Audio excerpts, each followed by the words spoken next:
Hi Shell, and all you other wonderful weirdos watching. Oh my god, it's the beginning of the second quarter, and well, so suffice to say, before I do anything of planning what I want to do in the next quarter, I've got to look back at how the first one went, and not as well as I was expecting. Yeah, I found my list of goals that I wanted to do. Yeah, not great, not great, not great. So, yeah, I may have been a little burnt out. Hilariously, after I posted my last video about feeling tired and fatigued, like just about the idea of doing so much when I have little time. The day after I posted that, I got commissioned to do a painting for a friend at work. She wants a painting done, and honestly, that actually made me excited, and I got in my head to go and do it, or to go and get it ready, and I've got my reference images ready. So yeah, my first painting of the year. So, I mean, I know one of my goals for this year was to paint many paintings. I haven't yet. I've just been drawing and trying to get the hang of basics again. But I had specific goals for the first quarter. I was a little optimistic at how much time I would have, because usually in my day job, Christmas you're just like flooded with overtime and extra hours just to get through Christmas. And then about January, it's the time when we revert back to contracted hours. Unfortunately, that did not happen. We had a few people off sick, and everybody's cramming in their holidays before April, before they lose them. So I ended up working 44 hours one week. I felt exhausted through that because it is a job where I'm on my feet all day. And when I do have a morning shift that finishes at 2 in the afternoon, I've got a few hours in the afternoon, I feel exhausted to do anything. So I just been focusing more upon resting outside of work, just to make sure that I'm not, burning out. So a lot of these goals, no, just no. So the first one I have written down is write and complete one story minimum, like the first draft. I started writing something, but I didn't return to it. But I did make progress on thinking that the perspective I thought I was gonna write in wasn't the right one, and I switched to another person's perspective, and it actually works better. At least I've made a little bit of progress, even if I had about 2 or 3 writing sessions. It's better than nothing. It's better than nothing, and I've worked something out. Okay, my second goal was to read all 4 of the books that I set out at the beginning of the year, when I had opened an envelope, and I was supposed to read all 3 books of the Poison Study series, as well as Nobody's Talking About This. I read 2 of those, but I have read 4 books. I have read 4 books before the end of March. They're not the 4 that was originally set out to, but we'll get to that. We shall get to that in a minute. Put a pin in it. This one I did do, post 2 times a month. So I increased my upload schedule in December, and my goal was just to continue with that. So it was just to, like, on the 5th and on the 20th, continue, instead of just being on just the 5th. The question is am I going to have the audacity to keep up with what I'm thinking of? Okay, so the fourth goal is to make progress in learning language and piano. Firstly, I haven't plugged in my piano, my keyboard, at all this year. So fail. Language learning, my progress is I've given up on Dutch. It broke me. It broke me. So I'm currently using Duolingo at the minute, just Duolingo. I haven't picked up any other references or looked at videos just yet. But I get frustrated with Duolingo.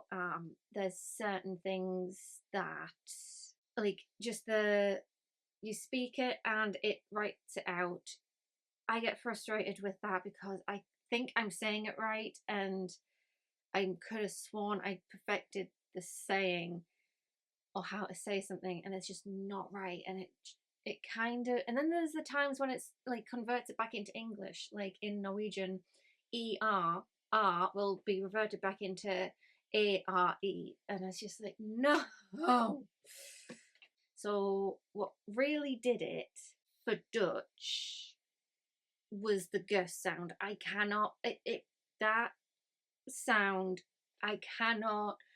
I mean, just for instance, Norwegian, I'm struggling with rolling my R's. That is something I'm struggling with, but I can manage. I can manage with struggling with rolling my R's in Norwegian, but the g sound in Dutch, I cannot integrate into sentences whatsoever because it's a I can't. It broke me. It just broke me. Could not. I could not. Oh my god. Duolingo is frustrating enough. I just could not with certain of the phonetics in Dutch. The g sound broke me. It broke me so much. But yeah, I've just continued with Norwegian and put Dutch down for now. I just can't. I don't think I'm going to be able to use Duolingo to learn Dutch. Quite frankly, it's the g sound broke me, and I'm not capable of integrating it into sentences. But whereas in Norwegian, it's easier to get by without rolling my R's. But even then, it's hit or miss. I can't. I just can't. So I have continued my streak on Duolingo, but that's about it. I'm learning Norwegian quite well, but there are certain things with Duo.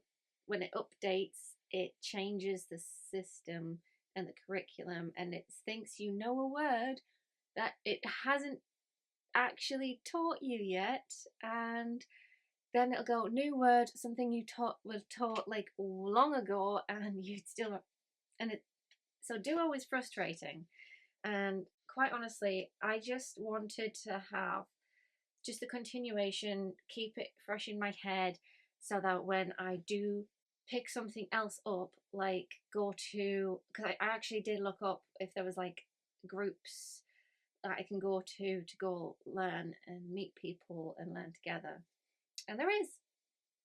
I've just got social anxiety, so I can't message them. I could, if there was like a person I could just meet, like go to this shop and we've got a booth in there.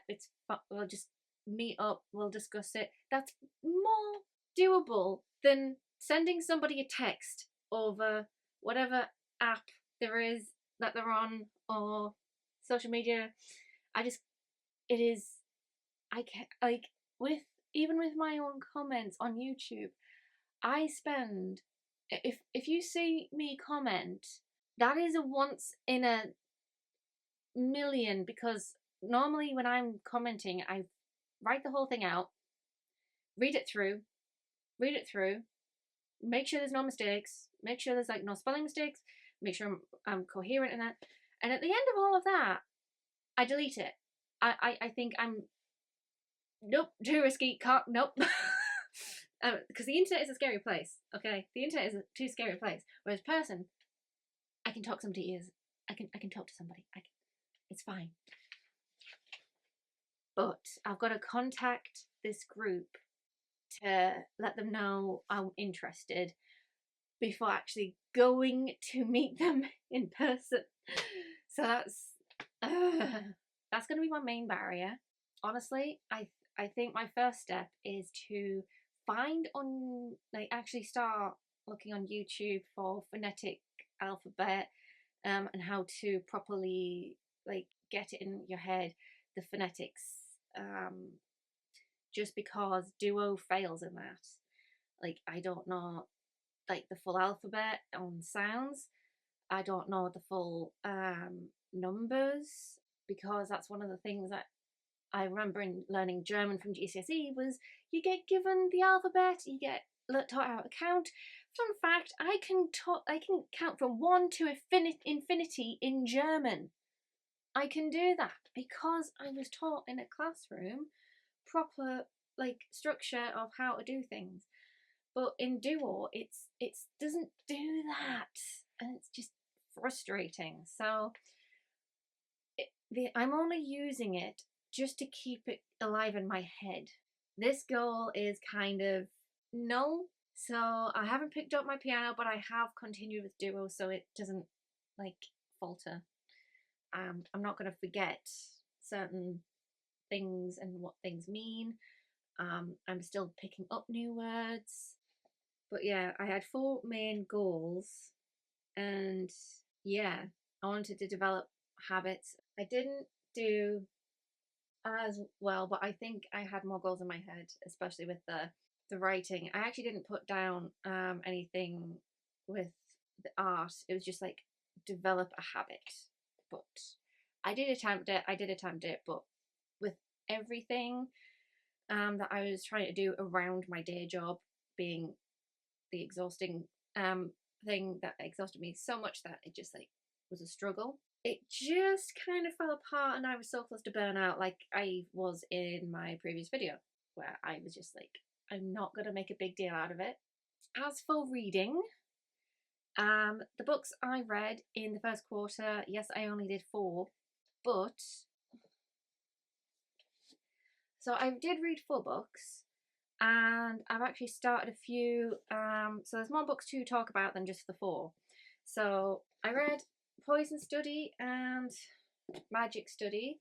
Basically, these books are about a woman who's just been imprisoned for murder, and she's given this opportunity to avoid her execution by becoming the commander in charge of the country's food tester. So she could die from poison anytime or be executed. So she takes the opportunity to become the food tester, and so she has to learn all of the poisons before she gets started in her new job. And shenanigans ensue. It's a very fast-paced book. So many things happen. It is quite dark in places. I did enjoy it. The romance I hated, and if you watch my reading vlog of this series, I get shouty about it. Like, seriously, I have severe issues with the romance. I'm not going to go on about it. I will go on a rant, and it will last 2 hours. So I'm going to move on. Book 2.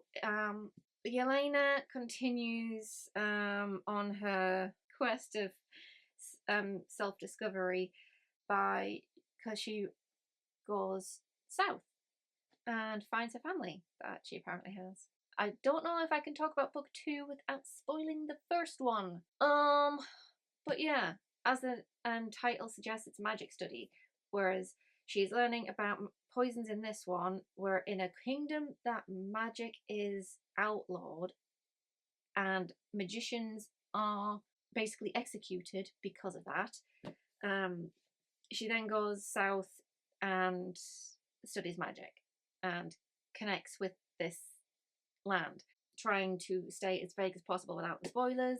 We actually find the guy who was dethroned from the Northern Kingdom from this place.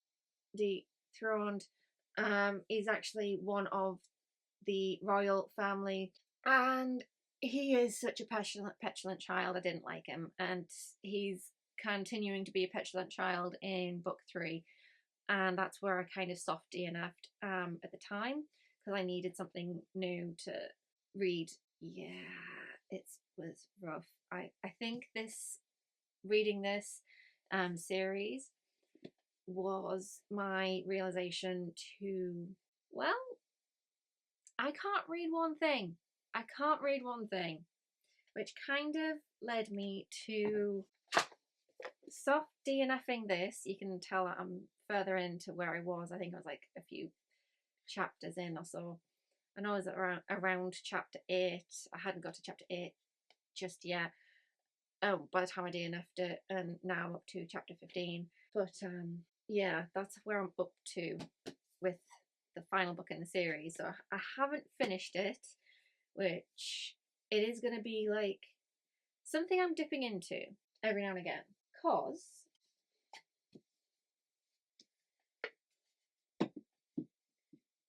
so I read these two next to each other. So The Secrets of the Little Greek Taverna, I DNF'd it after a few chapters. It was unreadable.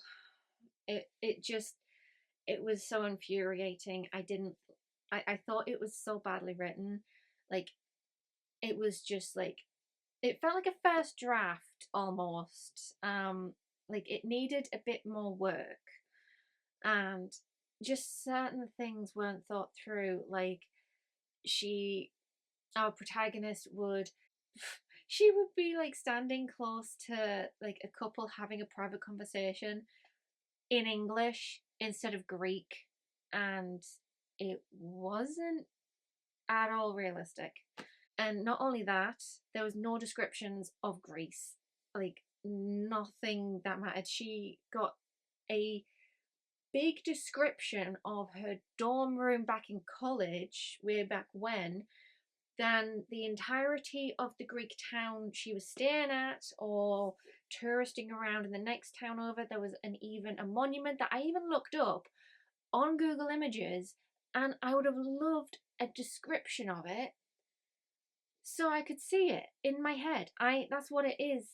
Like when I read, is I see a film in my head. I don't see the words. I see pictures, and I would have loved to have had that. So I DNF'd it, unfortunately. But I was able to continue reading this other mystery book, which was Eve Green, and this is about a Welsh town. We follow a woman who's remembering her childhood back when she was 8 years old.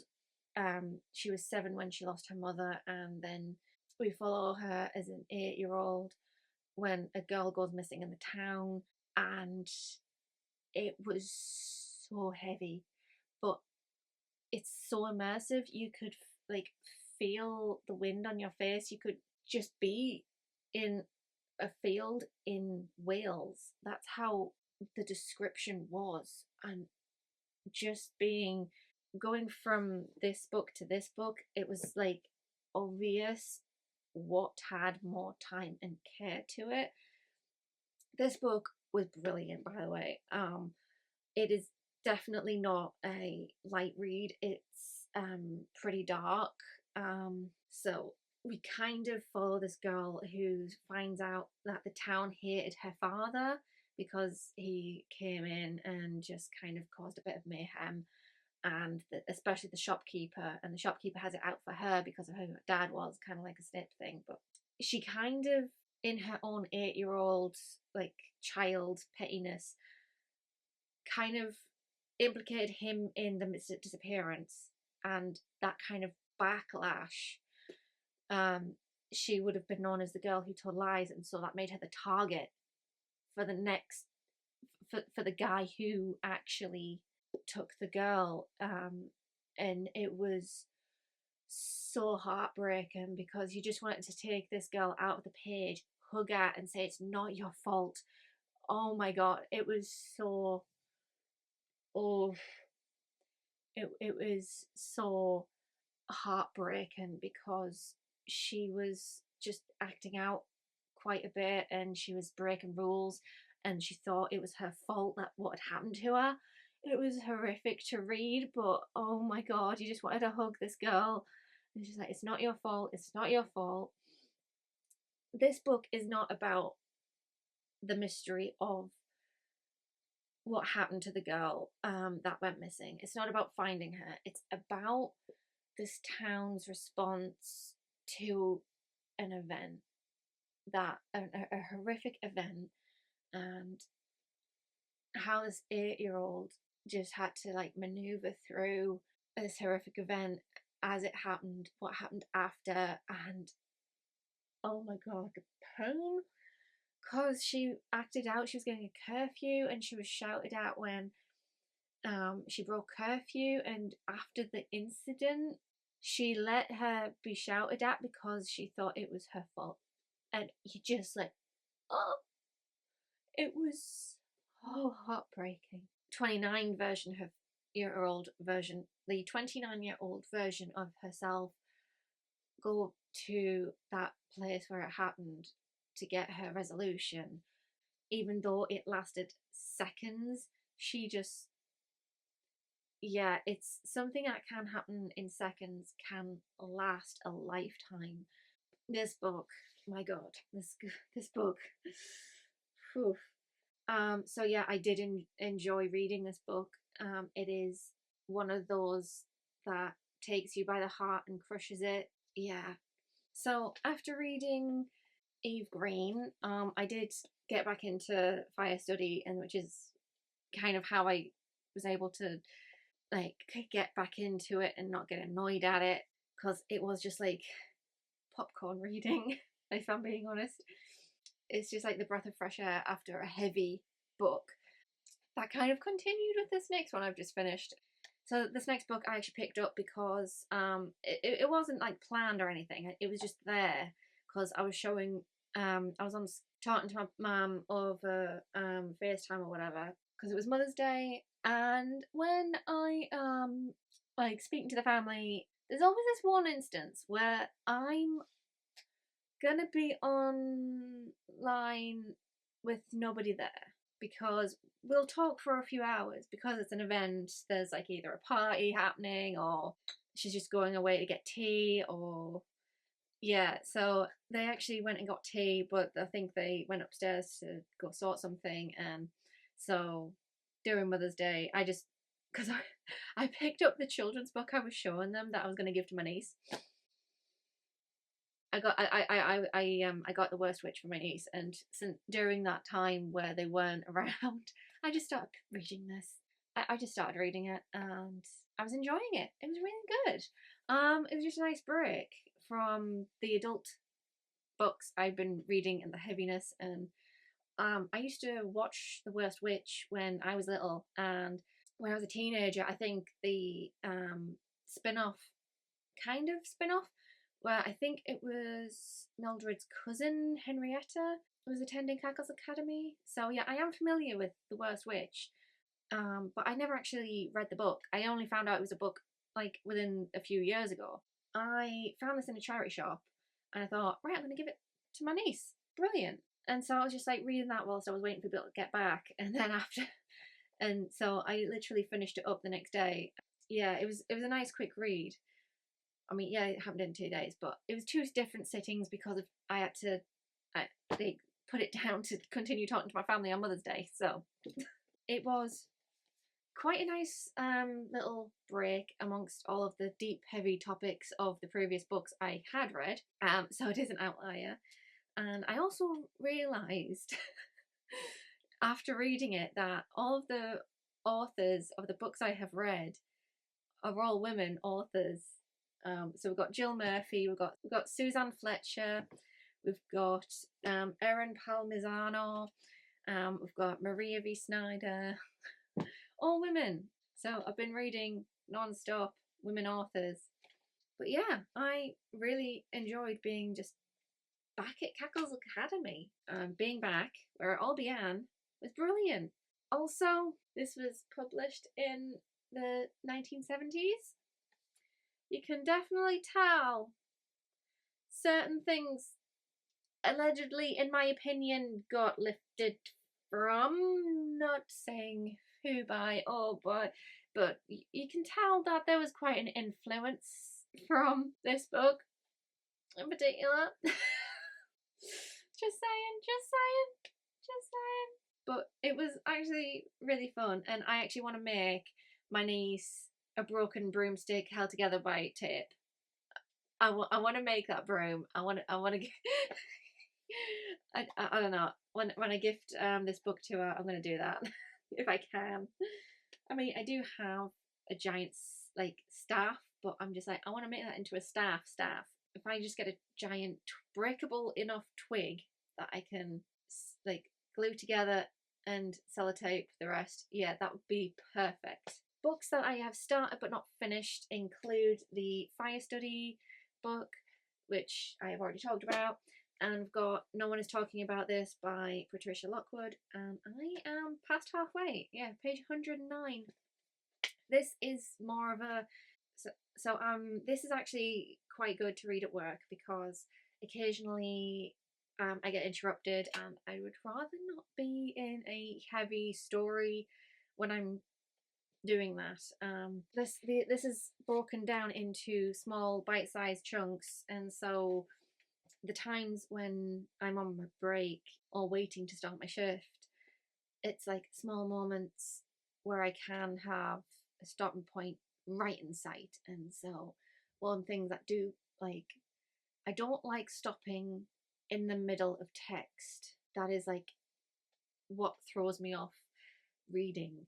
I don't want to like risk breaking in the middle of a text, like in the text. I need the stopping point, and this is actually really good for that at work. So I do read this at work, so it's going to take a little bit longer to read, but it is perfect for that. It is perfect for that. Can't wait. I still don't know what's going on. There are some cracking lines in here.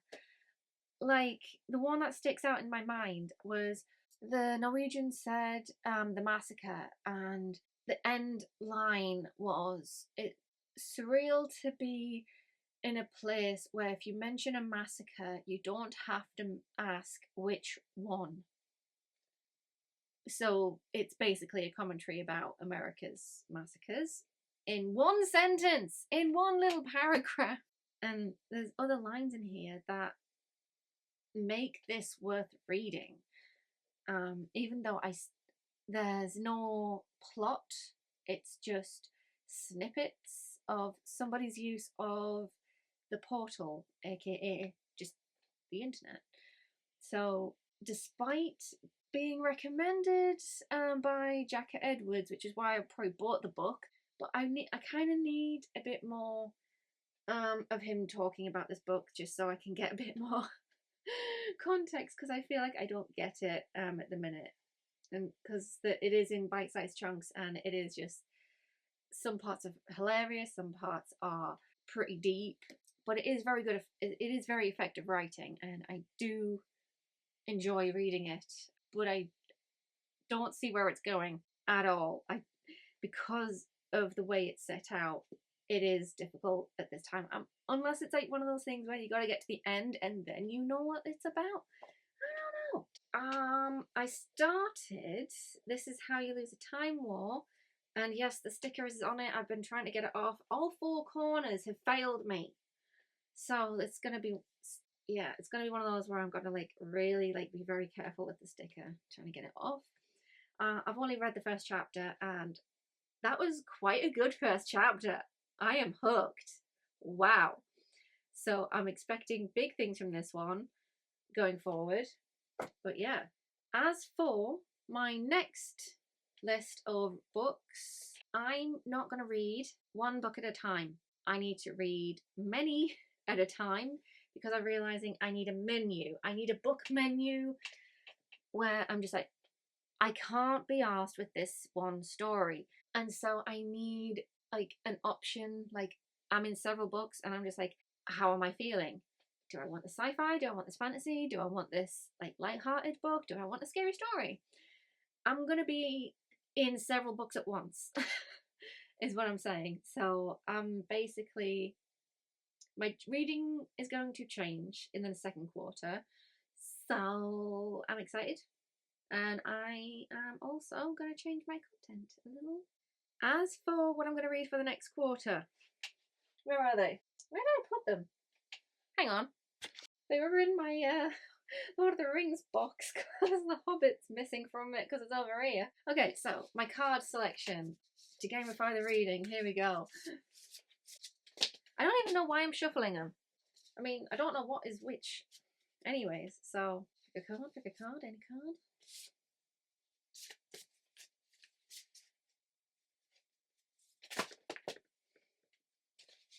Okay, that's 2.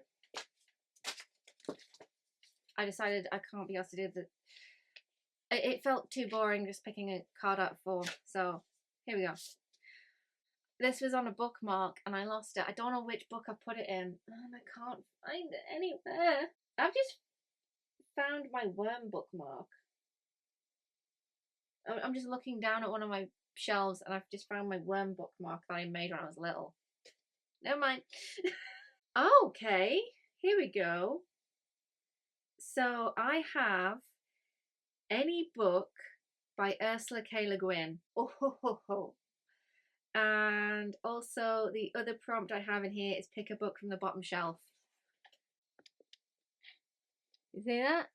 Okay, so those are my next prompts. My bottom shelf is on a camera, so number 4. Number 4. So here's book number 4. It was out of the screenshot. Oh boy. So I've got The History of Magic, From Alchemy to Witchcraft, From the Ice Age to the Present. So yeah. I've got this thing. It seems quite chunky, actually. 3 great strands of practice and belief run through human history, science, religion, and magic. As Professor Chris Gosden argues in this bold, unprecedented account, magic, the idea that we have a connection with the universe and that the universe responds to us. These are the books I've read. These are the books I'm in the middle of. So these are the books I have been reading in the space of the first quarter, finished and unfinished, and I will continue them in the next quarter. Looking forward to that, especially This Is How You Lose a Time War. And I will find an Ursula K. Le Guin book. I do have a collection of them. But yeah, that is what I've got so far. That's not the end of this video. Okay, so I do have goals for the next quarter besides setting out reading an Ursula K. Le Guin book, reading The History of Magic, and reading a book from the bottom shelf.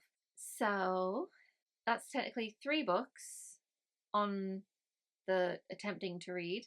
I'm also going to be finishing the other 3, so I'll have 6 books in the second quarter.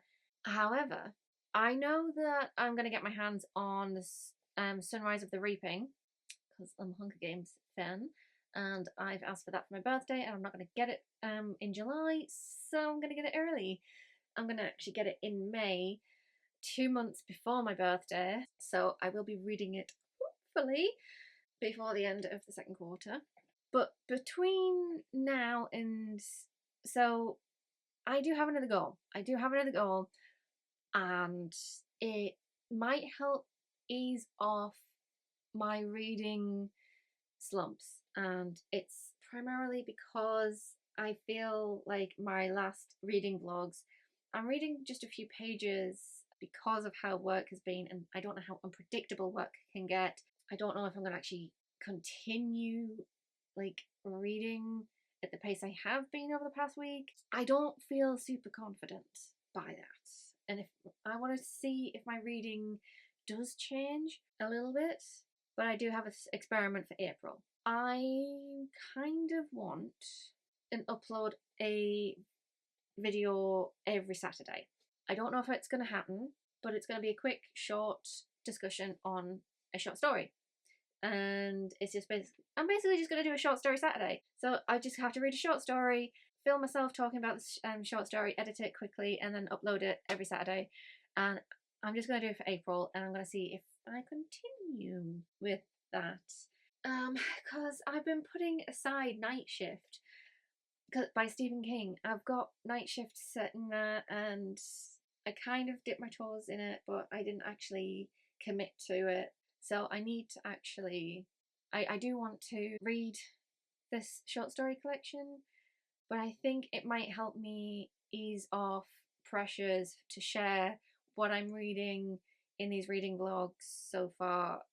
I felt like I had to have something to say, but it's like every 2 weeks seems too much to have like something meaningful to say about a book when I'm working a lot and I don't know exactly how much my rota is going to change. So I would rather have a quick video about a short story that I can quickly read, because I have looked at page counts on a lot of my short story collections and some of them are a few pages, and I would like to talk about some short stories. And it just feels like if I do that, the pressure will be off and I can read whatever I would like to read in whatever capacity, because I feel like I'm a mood reader, but it's whatever mood I'm in at the time. I need the menu of however many books I'm going to be in. I mean, right now I am in the middle of a fantasy, a sci-fi, and whatever this is,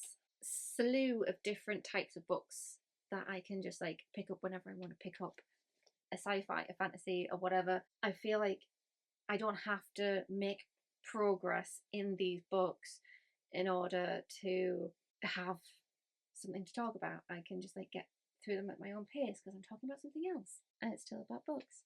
Because I did feel like a lot of pressure in my Poison Study reading vlog because I didn't finish Fire Study, but I was just like, no, give yourself that break and soften effort for a time.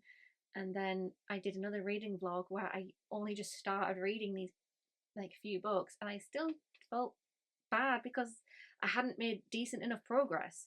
And so I know upping my release dates are a bit weird when I'm trying to offload the work, but it's just like they're short stories. They're short stories. I can get through it quickly and it'll be a short video. I'm hoping, but it's just for April, and if it's beyond April, then I know I'm enjoying it. And now is probably a nice time to just do the experiment, because April, everybody is no longer cramming to get their holidays in. But yeah, I'm going to switch things up a bit for the next quarter, see how I go, how I fare, and see if I actually feel like having less to do, even though I'm uploading more, would help. I don't know. It kind of, it makes sense in my head. It makes sense in my head, I swear. Short videos about short stories seem a lot more manageable than talking about the other books in my life. I don't know. It's best to have these experiments now when I've got no audience, whilst I'm working out my rhythm, than to have an audience and have my algorithm messed up. I don't know. It's better to do things when you don't have an audience. Can do whatever I want. Cheers. What have you read in the past 3 months? Anything good? Anything interesting? And I hope you've had a good first quarter. Anyways, bye Shal, and bye to all you other wonderful weirdos watching.